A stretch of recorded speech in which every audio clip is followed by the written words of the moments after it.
Welcome to HardScript. Help me reach 5,000 subscribers. Support the video with a like and leave your thoughts in the comments. She said it like she was ordering from a menu.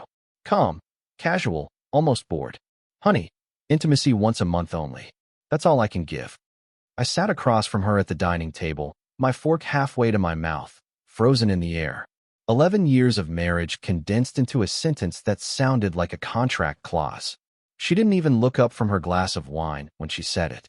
Just swirled the red liquid slowly, like she was already somewhere else. I didn't answer right away, because the truth is, I didn't need clarification. She meant it.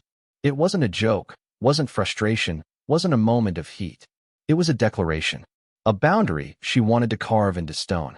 And in that second, something inside me went cold. Not angry, not panicked, just cold. The silence stretched long enough that she finally glanced up, irritated, as if I was overreacting by not reacting at all. She muttered something about being tired, about how people our age didn't need to be acting like teenagers. But I wasn't listening anymore. My mind was replaying every moment that had led to this point. Her sudden disinterest in touch, the excuses about stress, the way she carried her phone to bed every night while I lay there staring at the ceiling. It all snapped into focus. That night, I didn't argue. I didn't plead or bargain. I let her retreat into the bedroom with her glass of wine and her phone, scrolling Amazon for things we didn't need. I stayed in the living room, staring at the muted glow of the TV screen, thinking about the hollow space between us that had been growing for years. And for the first time, I let myself consider what life would look like without her in it. The next morning, over coffee, I said it with the same calm tone she had used the night before. Then I want a divorce. No yelling, no anger, just clarity. She froze mid-sip, her hand trembling slightly before she set the mug down. She stared at me like she hadn't heard me correctly, like the word itself was foreign. Then she forced a laugh, shaking her head. Hey, calm down. I need you. That was the moment the power shifted. She wanted control without cost, intimacy on her terms, love as a ration she could hand out sparingly. But what she didn't realize was that by drawing her line in the sand, she had given me permission to walk away from it. I didn't raise my voice. I didn't explain myself. I simply looked at her one last time, and the silence that followed said everything. This wasn't the start of an argument. This was the start of my exit. She tried to walk it back that night, crawled into bed next to me with a forced softness in her voice, saying she didn't mean it the way it sounded, that I was overreacting. But her eyes betrayed her. She wasn't sorry for what she said. She was sorry I finally heard it clearly. I didn't argue. I didn't even roll over to face her. I just lay there, staring at the ceiling, while she whispered into the dark, hoping I'd break the silence. The next morning, she put on a show. She made breakfast, pancakes stacked high, bacon sizzling in the pan, like she was staging a commercial for the marriage she wished people believed we had. I sat down, ate quietly, and when she asked if I wanted to talk, I told her, no need. The look in her eyes told me she felt it. Something had shifted, something she couldn't control anymore. At work, I moved with a calm precision. I pulled copies of financial records, checked balances, noted subscriptions that drained from our shared accounts every month. Netflix, her endless deliveries from Target, the automatic orders from Starbucks she used like clockwork. I didn't cancel them yet, but I was already drawing a map in my head of what life would look like without her fingerprints on every bill. That weekend, she invited her sister over for dinner. Normally I'd play the part, laugh, pour wine, keep the peace. But this time, I barely said a word. I watched her chatter nervously, overcompensating, while her sister glanced at me with quiet curiosity. When she asked if everything was okay, my wife jumped in with a quick, too bright of course. I let the silence stretch just long enough to make her squirm. Later that night, she confronted me, said I was acting cold, distant, unfair. I didn't defend myself. I just asked, unfair compared to what? Once a month?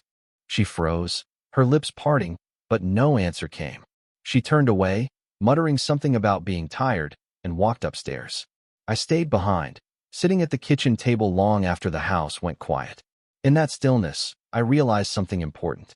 She thought intimacy was something she could ration, something she could weaponize. But love doesn't survive on rations. It rots. By the time I finally went upstairs, she was asleep, phone glowing on her nightstand, Amazon cart open with another list of things she didn't need. I looked at her one last time, not with anger, but with finality. She had drawn her line. I had made my decision. And for the first time in years, I felt free. The following week, I stopped playing the role entirely. No small talk, no checking in, no gestures to smooth over the cracks. I woke up earlier, made my own breakfast, left before she stirred from bed. When she asked where I was going, I answered simply, out. That was it. No explanations. The silence unsettled her more than any argument could have. At the office, I buried myself in work, but outside of it, I began building a quiet plan. I visited the bank, opened a separate account, shifted my direct deposit. I pulled my name off the shared credit cards, leaving her to discover one day that her late-night online splurges wouldn't process anymore. It wasn't revenge. It was preparation. She had made her choice. I was making mine. One evening, she suggested we go out to dinner. She picked Olive Garden, the place we used to go when things were still light between us. I agreed, but only because I wanted to see what she'd try. She dressed up, laughed a little too loudly at her own jokes, filled the silence with stories about people I barely remembered. I nodded, answered when necessary, but gave her nothing more. When she finally asked why I was so quiet, I said, nothing to add. Her smile faltered, and for the first time, I saw a real fear in her eyes. Later that night, she came into the bedroom in lingerie she hadn't worn in years, as if fabric could erase the weight of her words. She stood in the doorway waiting for me to react. I didn't. I folded my shirt, set it neatly on the chair, and climbed into bed. She lingered there a moment, then disappeared into the bathroom, the door shutting harder than it needed to. Meanwhile, messages started to appear on my phone from people who didn't even know the full story. A buddy from work said he saw her out with friends at a bar, laughing with a man too close for comfort. Her sister texted me asking if everything was okay, because she'd noticed tension. The cracks weren't private anymore. They were visible, and she couldn't control who saw them.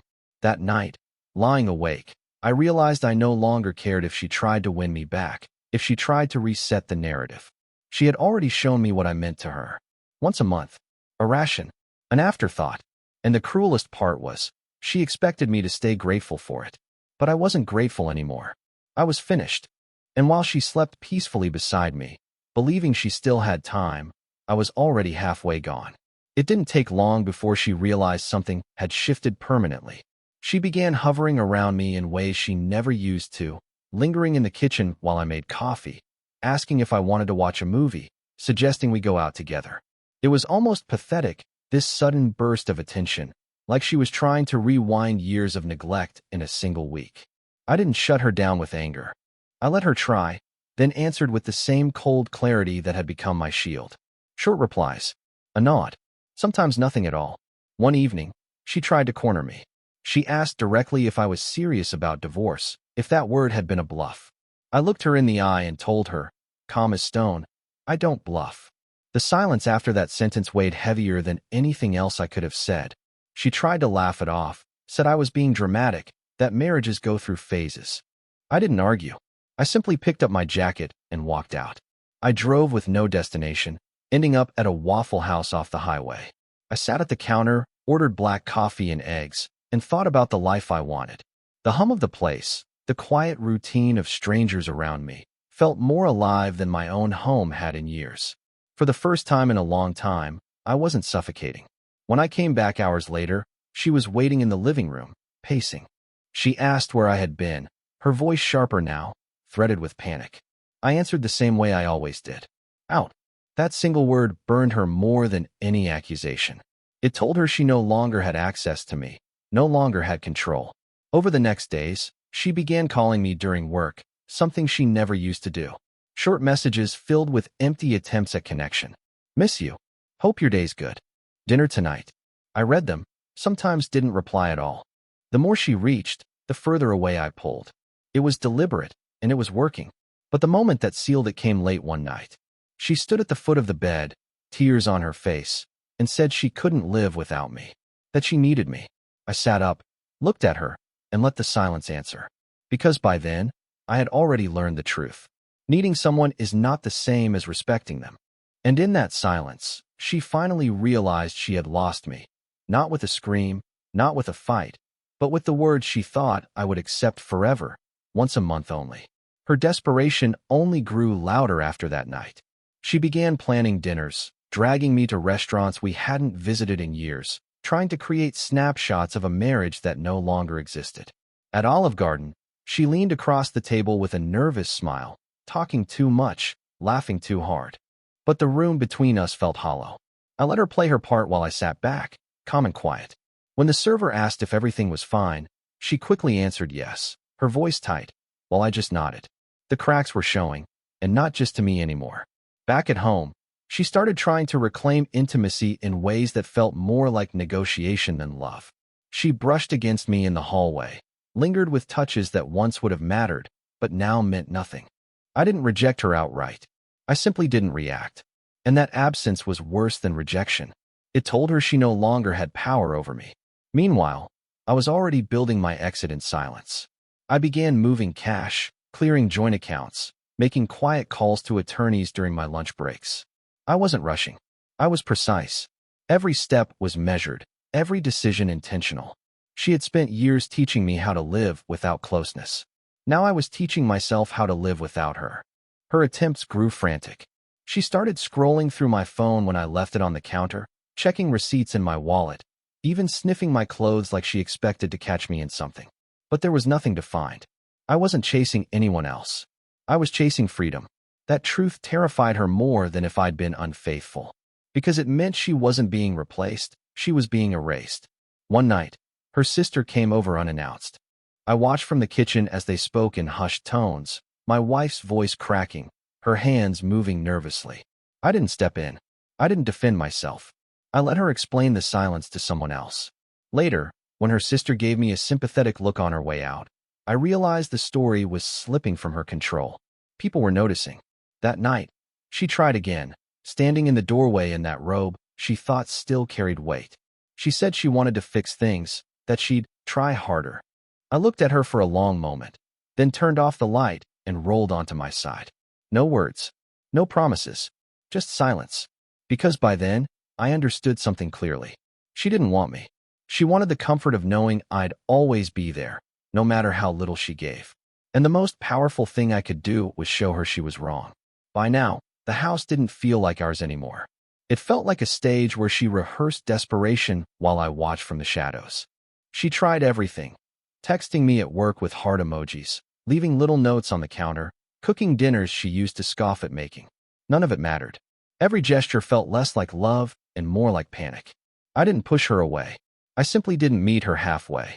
One evening, I walked in to find her dressed up, the table set with candles, a bottle of wine breathing beside plates of pasta. She smiled nervously, poured me a glass, and tried to start a conversation. She asked about my day, about my plans for the weekend, even about old vacations we had taken together. I answered in clipped sentences, never raising my voice, never showing emotion. By the time dessert sat untouched on the table, she was trembling. She finally asked, "Do you even want me anymore?" I didn't reply. I stood, rinsed my plate, and walked upstairs. The silence followed her like a shadow she couldn't shake. The next day, I made my move. I met with an attorney over lunch, sliding documents across the desk with a steady hand. No panic, no second thoughts. It was mechanical, like cleaning out a drawer or canceling a subscription. I realized that was what this marriage had become, an obligation, a routine, something I had outgrown. When I got home, she was sitting on the couch with her laptop open, tears streaking her face. She had been scrolling through Facebook Marketplace, looking at furniture listings, as if redecorating could patch what was broken. She asked where I had been. I said busy, nothing more. That night, she tried one last weapon, vulnerability. She climbed into bed, curled against me, and whispered that she couldn't survive without me, that I was the only steady thing in her life. I lay there motionless, listening, letting her words spill out into the dark. When she finally asked if I still loved her, I stayed silent. She broke before I did, pulling away, her sobs muffled by the pillow. I wasn't cruel. I wasn't vindictive. I was finished. And the cruelest part for her was that I didn't need to raise my voice or slam a door. I was disappearing without a scene, piece by piece, until nothing of me was left for her to hold on to. And for the first time in years, I felt powerful, not because I won, but because I no longer cared about winning. She had rationed out affection like it was charity. Now she was drowning in the silence she created, and I wasn't going to pull her out. Her panic was no longer quiet. It seeped into every room of the house. She started calling me throughout the day, her voice too bright, too eager, asking when I'd be home, what I wanted for dinner, if I needed anything. Before, she never cared. Now she was trying to fill every gap with attention that came too late. I didn't reject it with cruelty. I simply gave her nothing back. My answers were short, flat, the kind that left her staring at her phone long after the call ended. One Saturday, she suggested we go shopping together. She led me through aisles at Target, pointing at candles, throw pillows, things to make the house cozier. I walked beside her, silent, hands in my pockets, while she performed for strangers around us, laughing too loudly, brushing her hand against my arm as if we were still the couple people thought we were. But when we got back to the car, I didn't compliment her choices. I didn't even acknowledge the effort. I just started the engine and drove home. That evening, she tried a new tactic. She showed me old photos on her phone, our vacations, our wedding, the nights out with friends when we were younger. She scrolled through them like proof, as if nostalgia could erase years of neglect. I looked at them once, then handed the phone back without a word. She broke then, snapping that I was heartless, that I was punishing her. But I wasn't punishing her. I was finished with her. There's a difference. Meanwhile, my plans were almost complete. I had shifted the last of my money, arranged for a new place, even moved small boxes of clothes and essentials without her noticing. Every day, I left the house a little lighter, and she never saw it. Or maybe she did, and denial kept her blind. The breaking point came when she tried to seduce me one night, her touches too rehearsed, her smile trembling at the edges. I let her try, then gently moved her hand away and turned onto my side. No anger, no rejection, just absence. She whispered my name, waiting, but I didn't answer. Eventually, she broke down, sobbing quietly beside me while I lay still. The truth was clear now. She didn't want me. She wanted control, certainty, the comfort of knowing I'd stay no matter how little she gave. But that man was gone. She had replaced love with rations, closeness with excuses. And now the silence she created had become the silence that defined us. She thought she could live with once a month. She never expected to live with nothing at all. The silence was no longer just inside our house. It had started bleeding into the outside world. Friends noticed. At a dinner with another couple, she tried to cover it up, laughing too loudly, touching my arm in front of them, pretending we were still close. But when her friend's wife asked me directly how things were, I gave a small smile and said, "Fine. Nothing more." My wife's face went pale. She realized I wasn't playing along anymore. At home later that night, she exploded. She accused me of humiliating her, of making her look weak in front of our friends. I didn't argue. I simply stood there, calm, while she paced and ranted. When she finally stopped, waiting for me to defend myself, I walked upstairs without a word. The quiet footsteps on the stairs were louder than her shouting. She tried harder after that. She started cooking every night, planning outings, suggesting we take a trip together. She even offered intimacy like it was a bargaining chip, saying things would change if I gave us another chance. But it was all negotiation, not love. I didn't refuse outright. I just didn't engage. She was selling something I no longer wanted to buy. Meanwhile, I finalized everything. I signed papers at my attorney's office, arranged the last details of my move. Each step felt lighter, like shedding a skin I had worn too long. She had built this cage with neglect and excuses, and now I was walking out without breaking a single bar. One evening, I came home later than usual. She was sitting in the living room, wine untouched, eyes swollen from crying. She asked if we could talk. For a long moment, I studied her, then sat down across from her. She whispered that she didn't want to lose me, that she would fix things. I let her speak until the words ran out. Then I stood, picked up my keys, and said, "It's already done." That was the first full sentence I'd given her in weeks, and it landed like a blade. That night, I slept soundly for the first time in years. She tossed and turned beside me, her breaths uneven, her body restless. But I was calm. The decision had been made. She had thought once a month was enough to keep me tethered. Now she was starting to understand the truth. She wasn't losing intimacy. She was losing me entirely. And the silence she once used as a weapon had become the silence that would bury her. The days that followed were the quietest of our marriage, but not the kind of quiet that brings peace. It was the silence of endings. She walked through the house like a ghost, checking her phone constantly, waiting for me to say something that would undo what I had already set in motion. I didn't. My words were gone, replaced by action. She could sense it, even if she didn't know the full extent yet. One evening, I came home to find her sitting at the dining table, paperwork spread out in front of her. Bills, receipts, bank statements. She was finally noticing the gaps, the accounts I had separated, the money she no longer had access to.